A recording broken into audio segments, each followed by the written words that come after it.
Mr. Cunanan, are you the same Dennis Cunanan who was a former TLRC Director General? Yes, Your Honor. You have been sentenced by the Sandigan Bayan for graft to 10 to 18 years for malversation. We have, Your Honors, which is still pending in the Supreme Court right now, but we have more acquittals that came out, Your Honors. out of Excuse that. me? We have more acquittals, Your Honors. You There were three acquitted? Di ba you were yes, convicted? Sir. Meron pong conviction at may acquittal. Oh. May 9 acquittals po, Your Honors. Because, you know, I cannot forget you. Alam mo bakit?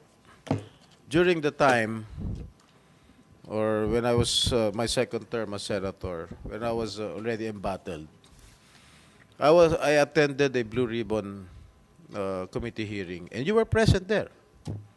I remember very vividly.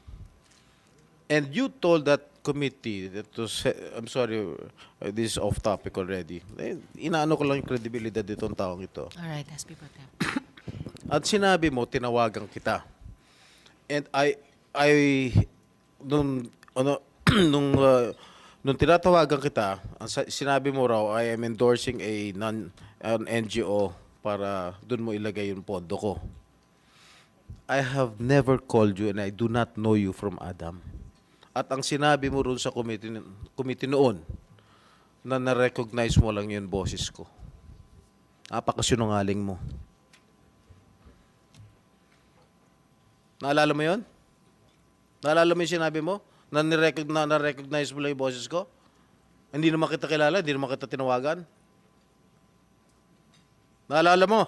Yes, Your Honors. Tinawagan ba kita?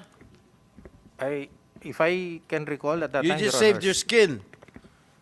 No, Your Honors. If I can recall at that time, it was Ben Hurluy who called, not me. It was? It was Ben Hurluy, Your Honors, not me. You said before that committee that it was my voice. You assumed that it was my voice. Kaya hindi kita makalimutan eh.